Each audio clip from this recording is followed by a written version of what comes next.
हाथ में भी माउंट एवरेस्ट का पत्थर है। यही मेरे लिए माउंट एवरेस्ट चढ़ना हो गया फिलहाल के लिए। माँ मैं हूँ ना, मेरा बेटा इतना बड़ा हो गया जो क्या बोलो, जो राष्ट्रपति से पुरस्कार ले रहा है, प्रधानमंत्री से पुरस्कार ले रहा है, हैंडशेक कर रहा है, इससे और बड़ा क्या मिलेगा। जब मैंने सुना कि देवाशीष भाई अभी थोड़ा स्नो ब्लाइंडनेस का जो इफेक्ट होता है वो हो गया, मतलब मरने का एक लास्ट स्टेज हो जाता है आदमी का। तो करीबन 15-20 दिन के बाद एक दिन ऐसे ही हमको खबर आता है कि ये और वसंतदा दोनों को मतलब निखोज है, इनका कोई अता पता नहीं चल रहा है। मृत शरीर भी शायद हमको देखने को ना मिले। देवा के बारे में अगर बोलें तो ये देवाशीष विश्वास के बारे में बोलते ही रहना पड़ेगा। उसको शुभकामनाएं। मैं Praveen Das Chaudhary, assistant commissioner of income tax.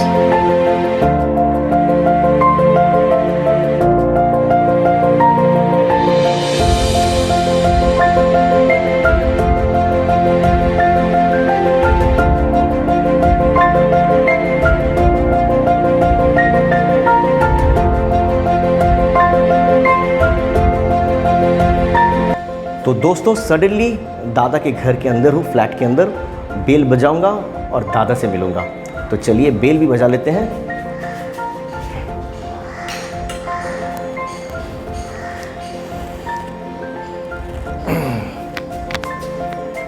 अभी तक दादा जोशुजीत, तो क्या वेट कर रहे हैं, चलिए अंदर जाते हैं। आइए।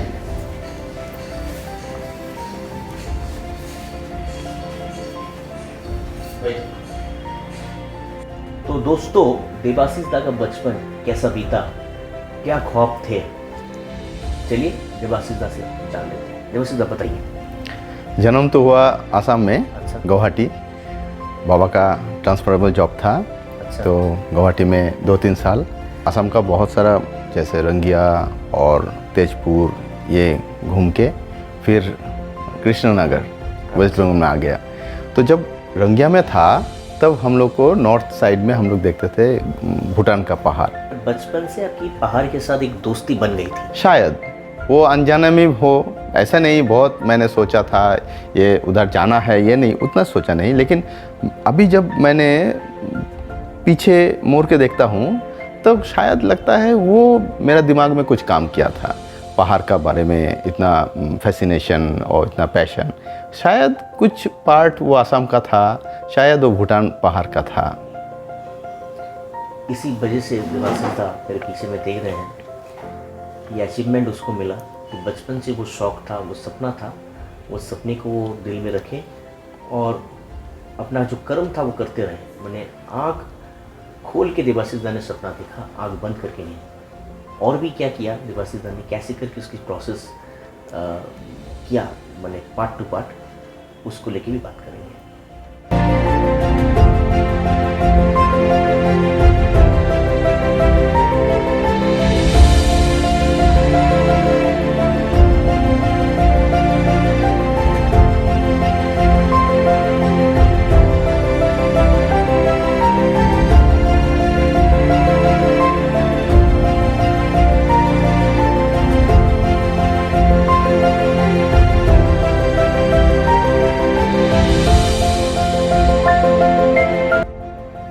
देवाशीष दा बताइए कि बचपन तो आपका बीता आसाम में, पहाड़ से दोस्ती हो गई, उसके बाद कैसे करके शुरू हुआ? 91 में एक हम लोग को जो दोस्त था, सब दोस्त मिलके बोला चलो एक ट्रैकिंग करते हैं। तो दोस्त लोग एक प्लान बनाया। अभी तो बहुत कॉमन है इधर वेस्ट बंगाल में सांदाकफू फालूट, तो बोला चलो सांदाकफू फालूट करते हैं। अच्छा। तो हम लोग प्रिपरेशन लिया, लेकिन एकदम लास्ट में क्या कुछ प्रॉब्लम हो गया तो मैं नहीं जा पाया। मैंने बोला चलो एक बार फिर से एक प्रोग्राम बनाते हैं। मैं जोंगड़ी को चला, ये भी बहुत पॉपुलर ट्रैक है, अभी तो बहुत पॉपुलर हो गया, उस समय उतना मैंने ज़्यादा आदमी नहीं जाता था, बहुत ये था। तो इस बार मैंने फेल नहीं किया गया। अच्छा। और मैंने तब तो पैसा भी नहीं था उतना, थोड़ा लोअर मिडिल क्लास फैमिली से मैं हूँ। देवाशीष दा मम्मी परमिशन दे दिया? हाँ परमिशन दे दिया, क्योंकि उनको पता ही नहीं था क्या है ट्रैकिंग। भाई मैं बहुत घूमता था इधर उधर, बहुत छोटा से मैंने ट्यूशन पढ़ाता था, तो थोड़ा बहुत पैसा हाथ में होता था, तो इधर उधर तो घूमता ही था। तो मम्मी सोचा अरे ये भी घूमने के लिए जा रहा है, तो लेकिन उस समय मैंने पूछा अरे भाई क्या क्या लेना है, वो बोला नहीं ये तो रक्सैक है पीठ में। मैंने भाई पीठ का बैग, वो तो पिट्ठू तो तब नहीं इतना कॉमन नहीं था, तो पीठ का बैग कैसा है, मैंने जाके दुकान में देखा, लेकिन इतना कॉस्टली है, ये खरीदना है, फिर पहाड़ में जाना है, इतना पैसा कहाँ से लाऊं। तो मैंने कृष्णनगर में गुआरी बाज़ार एक जगह है, वहाँ पे बहुत सब कुछ मिलता है। तो मैंने देख के आ गया ऐसा पिट्ठू होता है, तो मैं उधर जाके बहुत फाइन क्वालिटी का जूट खरीद लिया। जूट का लिए? जूट का ना, बैग नहीं, वो खाली जूट जस्ट जूट का जो अच्छा। चादर जैसा, अच्छा। वो खरीद लिया। फिर घर में आके सिलाई कर लिया। अच्छा। वो पिट्ठू एक बनाया, तो बोला नहीं उधर बारिश होता है या स्नो होता है, आइस माने स्नोफॉल होता है, तो वो तो वाटरप्रूफ बनाना है।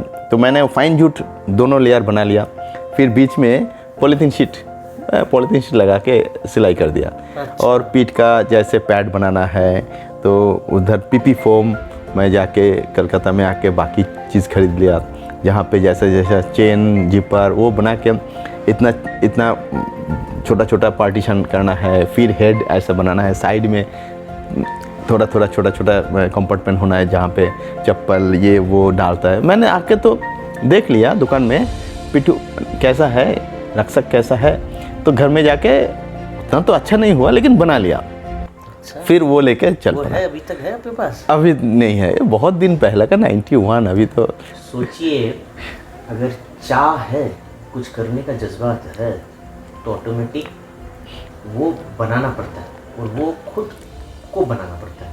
देवाशीष दा ने देखी बचपन से कैसे करके उसको बनाया कि एक जूट के थैली जिसे बोलते हैं, जिसमें चावल वावल भर के आता है, उसको दे के उन्होंने एक रुकसैक बैग बनाया।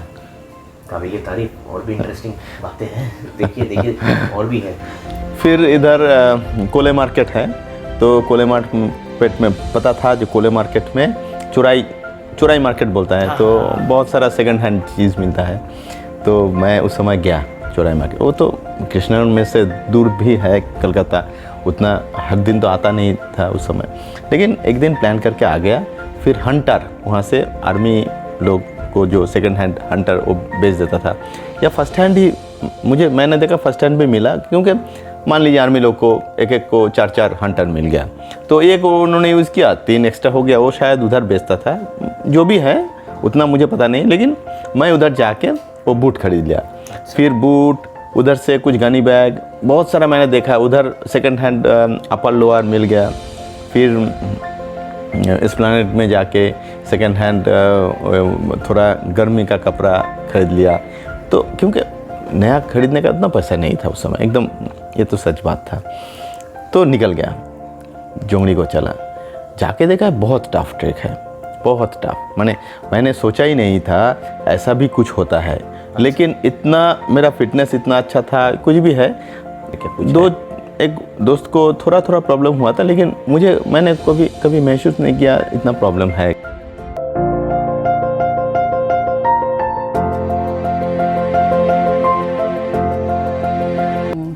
नमस्कार, मैं देवाशीष विश्वास का माँ हूँ। वो मेरा सेकंड लड़का है। वो लोग 4 भाई 1 बहन। वो असम में जन्म लिया था। क्लास 2 तक पढ़ाई लिखाई करके असम में बंगाल खाता गंडगोल शुरू हुआ। उसके बाद हम असम से चला आया, आके कृष्णनगर में हम लोग घर लिया। देवाशीष दा जब माउंट एवरेस्ट जब क्लाइंब किए, जब आपको खबर जब आया, तो क्या लगा मन में, फीलिंग्स? अरे वो तो क्या बोलो, तो मतलब इतना आनंद हुआ, जो रोना भी आता है और खुशी भी होता है, जो हमारा लड़का इतना ऊंचाई में चढ़ गया, कैसे चढ़ गया, जो छोटा में इतना दुर्बल था मुझे सोचने में नहीं आता है जी कैसे किया। तो बाबा जैसे लड़का तैयारी हो गया तो ठीक है, देश का भी नाम हुआ, लड़का का भी नाम हुआ, हम लोग को भी बंगाल का फर्स्ट बंगाली माउंट एवरेस्ट विजयी है देवाशीष विश्वास। खूब तो आनंद हुआ है ना। और जब दादा को जब नेशनल अवार्ड मिला, अर्जुन अवार्ड, तब कैसे लगा? तब तो दिल्ली में जाकर बहुत खुश हुआ, बहुत खुश हुआ। जो उसका माँ मैं हूँ ना, मेरा बेटा इतना बड़ा हो गया जो क्या बोलो, जो राष्ट्रपति से पुरस्कार ले रहा है, प्रधानमंत्री से पुरस्कार ले रहा है, हैंडशेक कर रहा है, इससे और बड़ा क्या मिलेगा। ये तो मेरा ज़िंदगी का सबसे बड़ा पावना हो गया है, और कुछ नहीं चाहिए। और एक बात बताइए, जब देवाशीष जब धौलागिरी में जब बसंतदा देवाशीष का जब इंसिडेंट हुआ, जब आपको खबर जब मिला वहाँ से कि देवाशीष दा लापता है, तब कैसा लगा आपको, मन में क्या हुआ? तब तो बहुत कष्ट हो रहा है। तो हमको पहले वो लोग कुछ खबर नहीं दिया था। बहू माने चला गया काठमांडू में, तो क्या हुआ उधर में गंडगोल में प्लेन वो लोग झड़ में गिर गया तूफान में, तो उसको पता नहीं मिलता है, उसको भी पता नहीं मिलता है। तो जो उसका जो बसंत सिंह राय को भी पता नहीं मिलता है। तो हम लोग तो इधर बैठ के चिंता कर रहे हैं, कहाँ गया, क्या हुआ, कैसे पता मिलेगा। ये तो सोचने का बैठ के चिंता कर रहा है, रो रहा है, यार क्या करूँ। तब जब वो ने खबर दिया, जो उसको मिल गया हॉस्पिटल में है, तो बसंत को नहीं मिल रहा है, तो मेरा बेटा बसंत को मिल के तभी जाऊँगा। वो तो सुना है जो पहले पीछे हेलीकॉप्टर में वो गया खुद उसको पता लगाने के लिए, हेलीकॉप्टर में चढ़ के तो बसंत को भी मिल गया, तो दोनों आया, तब दिल खुश हुआ। क्या खिलाए थे पसंद के उसका पसंद दाल, माछ और सब्जी।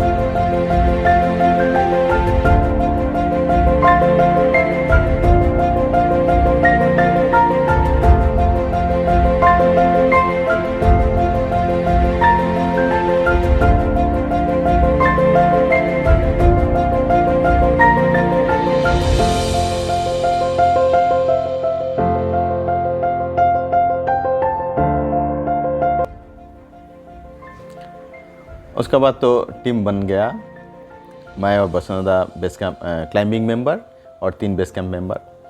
फिर फंड भी उठ गया, हम लोग चल पड़े 1 अप्रैल 2010 यहाँ से काठमांडू। फिर काठमांडू जाके पता चला, उस समय एक्चुअली एवरेस्ट दोनों साइड से क्लाइंब होता है, नॉर्थ साइड से और साउथ साइड से। नॉर्थ साइड मतलब चाइना साइड। तो हम लोग चाइना साइड से जाऊँगा ये प्लान था, क्योंकि चाइना गवर्नमेंट थोड़ा कम पैसा लेता था उस समय। तो हम लोग को तो मेन कॉन्स्टेंट था fund collection, 30 lakh north side से जाने से 30 लाख, और साउथ साइड से जाने से और भी 5-6 लाख ज़्यादा। तो हम लोग वही प्लान किया नॉर्थ साइड से। लेकिन जाके देखा, काठमांडू जाके पता चला दैट ईयर, वो साल में चाइना गवर्नमेंट कोई इंडियन को परमिशन नहीं देगा। तो बहुत हम लोग को तो दिमाग ख़राब हो गया, अरे इतना प्रिपरेशन लेके आया फिर कैंसिल हो जाएगा।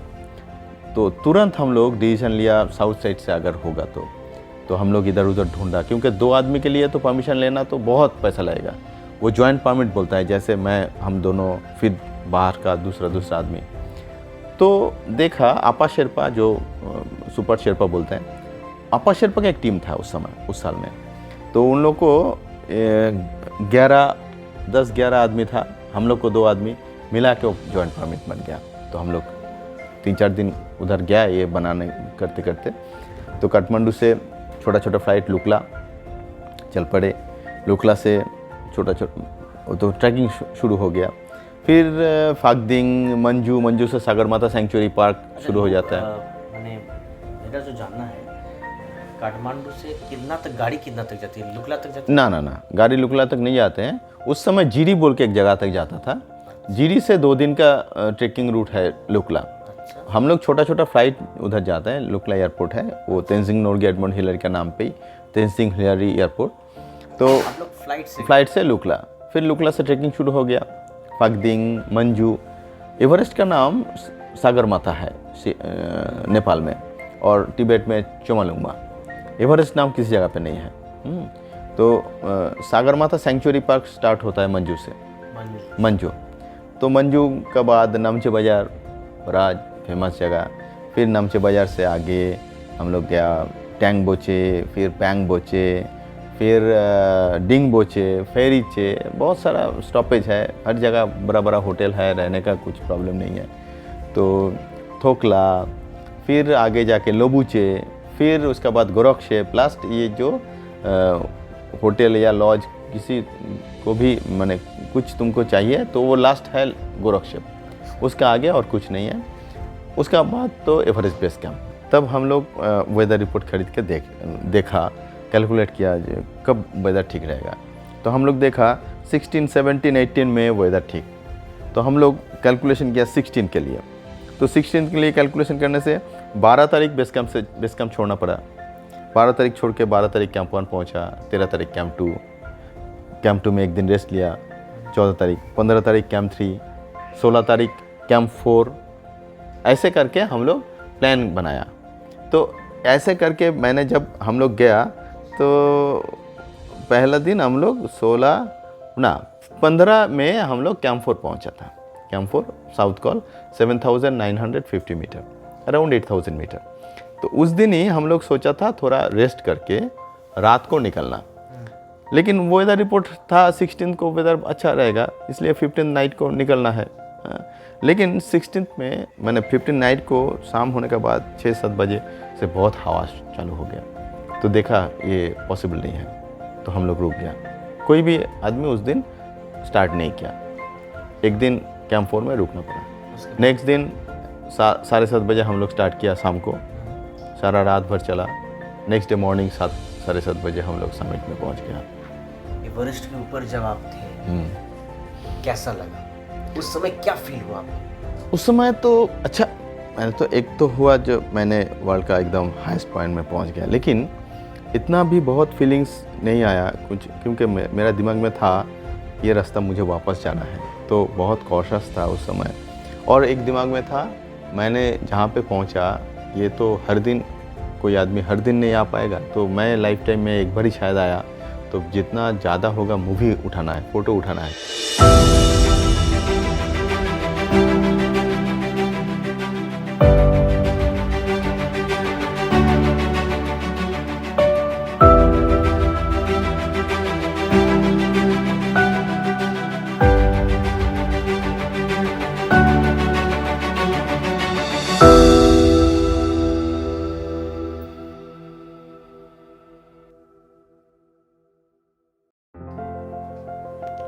जैसे मैंने बोला जहाँ पे जाता हूँ हर जगह से वहाँ से क्या मिलेगा, कुछ पत्थर ही मिलेगा, कुछ आइस मिलेगा। आइस स्नो तो पिघल जाएगा इधर आने के बाद, तो मैंने पत्थर कलेक्ट करके लेके आया। हर जगह का पत्थर है यहाँ पे, और क्रिस्टल मैंने देखा, बहुत सारे क्रिस्टल आप इधर देख सकेंगे। इधर बहुत सारा क्रिस्टल है। ये जैसे धौलागिरी से ये पूरा क्रिस्टल, इतना बड़ा क्रिस्टल कहाँ से कैसे मिल गया पता नहीं, ये मैंने बहुत लाकी हूँ। ये क्रिस्टल, ये चोयू का पत्थर है, यहाँ पे काफ़ी क्रिस्टल है, सब क्रिस्टल यहाँ पे आप देख सकते हैं क्रिस्टल है। और यहाँ पे क्रिस्टल का एक अलग सा पैकेट बनाया है, ये स्टोन और क्रिस्टल मिला के है। ये नंदा कोट से मिला। मैं जहाँ पे गया कुछ ना कुछ मिल ही गया। ये तिलावनी, इधर एक जगह है तिलावनी, वहाँ से मिला। बहुत सारा स्टोन है, बहुत सारा क्रिस्टल है, ये तिलावनी से मिला। ये आप देख सकते हैं यहाँ पे बहुत सारे क्रिस्टल है। और मैंने जैसे जैसे जहाँ से स्टोन, ये एक स्टोन लोत्से से लेकर आया, 4th हाईएस्ट पीक लोत्से। यहाँ पे अन्नपूर्णा, कंचनजंगा, एवरेस्ट का स्टोन। यही है एवरेस्ट का स्टोन। दादा थोड़ा दिखाइए, मैंने उठा के। ये भी डिफरेंट टाइप ऑफ स्टोन में लेके आया। यहाँ पे 2 टाइप का स्टोन है। मैं एवरेस्ट में देखा वाइट कलर और ब्लैक कलर, तो कुछ कुछ उठा के लेके आया। ये कितना हाइट में गए थे? 7? ये शायद ये वो 7,000 का आसपास या नीचे, उसका ऊपर तो स्टोन उठाना मुश्किल है। तो जहाँ से स्टोन उठाना पॉसिबल है वहाँ से ही उठाया, ऐसा नहीं मैं बोलूँगा ये टॉप का स्टोन है, ये टॉप का स्टोन है नहीं। जैसे कंचनजंगा का, ये कंचनजंगा, इधर बहुत सारा बहुत कलर का स्टोन है। ये देखिए एवरेस्ट में मैंने वाइट और ब्लैक का स्टोन ज़्यादा देखा, यहाँ पे बहुत सारा कलर का है। ये देखिए थोड़ा पिंक कलर जैसा है। ये दूसरा मैं थोड़ा थोड़ा करके, ये अब एक क्रिस्टल है, कांचनजंगा में मिला हाँ था क्या? क्रिस्टल मिला। ये सब जहाँ पे ये जो जहाँ कांचनजंगा में से ये कांचनजंगा का, ये मनीरांग इधर एक पीक मनीरांग का उधर से लेके आया था फॉसिल। छंदा गायन जो छंदा लेके आके दिया था, मैंने गया नहीं इसलिए मैंने लिखा लव फ्रॉम छंदा। छंदा भी नहीं है, वो गुजर गया कांचनजंगा एक्सपीडिशन वो तो में। हम लोग जानते हैं कांचनजंगा में। ये फॉसिल है। नमस्ते, मैं मलय मुखर्जी बोल रहा हूँ और देवाशीष भैया, देवाशीष विश्वास ऐसे आदमी हैं, ऐसे माउंटेनियर है जो माउंटेनियरिंग तो खुद करते हैं लेकिन नए पीढ़ी का, न्यू जनरेशन का जो माउंटेनियर है वो लोग को बहुत हेल्प करते हैं। जैसे मुझे तो हेल्प किया और मेरे साथ जो एवरेस्ट गए थे 2016 में वो सब लोग को हेल्प किया। और एक नया माउंटेनियरिंग के लिए ये लोग जो क्लाइंबिंग किया और देवाशीष भैया और बसंत सिंह रॉय मिलकर जो क्लाइंबिंग किया और जैसे हेल्प किया और न्यू जनरेशन के लिए मतलब ऐसे बहुत सी स्टोरी था जो 8000 मीटर के बारे में आदमी को पता नहीं था और क्लाइंबर लोग को पता नहीं था, लेकिन ये लोग बंगाल में पहला बार ऐसा काम किया जो आम पब्लिक से लेकर और माउंटेनियर तक सबको पता चल गया कि 8000 मीटर एक्सपीडिशन कैसा होता है, एवरेस्ट कैसा होता है। ये भी काम वो लोग बखूबी से निभा रहे हैं अभी तक और नए जनरेशन, नई पीढ़ी का जो लड़का लड़की है वो लोग को बहुत हेल्प करते हैं देवाशीष भैया। और ऐसे बहुत हंसमुख है, ऐसे गाना गाते हैं, अच्छा राइटर भी है, बहुत किताब लिख चुका है और बहुत अच्छा मूवी भी बनाया है जो फिल्म फेस्टिवल में निकला है। हम लोग एक साथ कैंप करते हैं, किसी को भी पता नहीं चलता है कि देवाशीष भैया इतने बड़े ऑफिसर है जो एक अर्जुन अवार्डी है, जो माउंटेनियरिंग का एडवेंचर में जो Tenzing Norgay national adventure award बोलते हैं, highest award equivalent to Arjun award. तो किसी को भी देख के पता नहीं लगता है। साइकिल से ऑफिस भी आते हैं तो साइकिलिंग भी करते हैं। तो बात यही है कि नए ज़माने का जो लड़का लड़की है ये लोग को बहुत मदद करते हैं। नमस्कार, मैं मुक्ति विश्वास, तो देवाशीष विश्वास की स्त्री। तो पहले जब हमको लगा कि ये हमको बता रहे हैं कि एवरेस्ट जाएंगे तो हमने सोचा ऐसे तो मस्करी कर रहे हैं। हमको लगा कि ऐसे तो सबको ही जाने की बड़ी इच्छा होती है कि जो भी छोटे बड़े माउंटेनियरिंग या ट्रैकिंग पे जाते हैं, तो हमको लगा कि ऐसे ही मजाक कर रहे हैं। तो जब देखा कि इस मतलब रोज़ प्रिपरेशन ले रहे हैं, जाने की तैयारी हो रही है, रोज़ एक्सरसाइज पे जा रहे हैं, सब जगह पे बता रहे हैं, इंटरव्यू दे रहे हैं कि मैं जा रहा हूँ, तब हमको लगा कि अरे ये तो सचमुच ही जाने के लिए बहुत उत्सुक है। तो हमको तब धीरे धीरे हमको ऐसे लगने लगा अरे बाप रे, एवरेस्ट जैसे हम तो बचपन से जैसे हम लोग किताबों में ही पढ़ते थे कि ये सबसे ऊंची चोटी है, तो यहाँ जाना बहुत ही दुर्गम है। तो जब मतलब ऐसे सुनने में हम लोग बहुत कुछ कहानियाँ सुनते हैं, लेकिन जब घर वाले जब ऐसी जगह पे जाने की सोचते हैं तो ऑटोमेटिक आपको लगता है कि ये क्या हो रहा है। मतलब अपने से कोई इतनी दुर्गम जगह जाने के लिए तो हमको लगता है कि खुदकुशी के बराबर है। तो तब धीरे धीरे पहले जैसे उतना जहन में नहीं आता था, लेकिन धीरे धीरे हमको लगा कि अरे बाप रे, ये तो बहुत ही डरावना चीज़ है। तो धीरे धीरे हमारा भी टेंशन बढ़ने लगा। तो जैसे जैसे दिन आते गया कि घर से निकलने वाले, हमको यही डर लगा रहता था कि हमेशा हम लोग पता नहीं ठीक ठाक वापस आएंगे तो ये बहुत बड़ी चिंता है। ये तो हमको पहले लगा कि जैसे हम लोग देखते हैं, सुनते हैं, हमारे देश के जवान लोग युद्ध के लिए जाते हैं, ये के लिए जाते हैं, तो हमको तब ऐसे ही लगा कि शायद ये लोग भी ऐसे ही फील करते होंगे। तो ये बहुत उसके बाद तो बहुत जगह पे गए हैं, भगवान की दया से उनको मतलब वहाँ पे कामयाबी मिली, चोटी पे पहुँचे।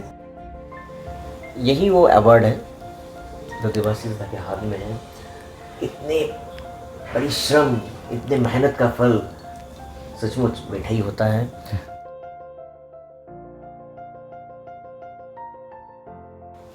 कुछ अवार्ड दादा को मिलता है जिसमें दादा की मन तो खुश होता है, उसके साथ हम लोग भी मैंने खुशी से मन इंस्पिरेशन मिल जाता है कि हमें भी कुछ करना है। वहाँ पे एक प्राइस और एक है, दादा थोड़ा दिखाइए। ये है Indian mountaineering foundation gold medal. ये बहुत रेयर है, बहुत लिमिटेड आदमी को मिला। तो ये मैंने ये है IMF गोल्ड मेडल। मैं थोड़ा कैमरा के सामने दिखाऊंगा।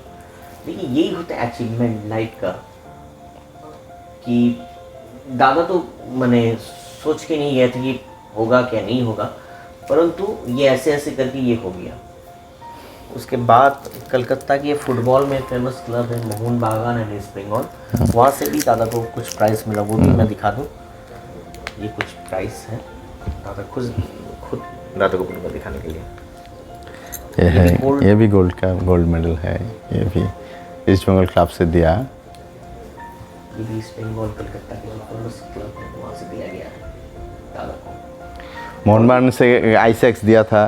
तो हर दिन कुछ ना कुछ जगह जाना पड़ता है, कुछ ना कुछ प्रोग्राम होता है। दादा की कुछ प्राइस के कुछ गैलरी है, थोड़ा वो भी देख लेते हैं। चलिए देख लेते हैं।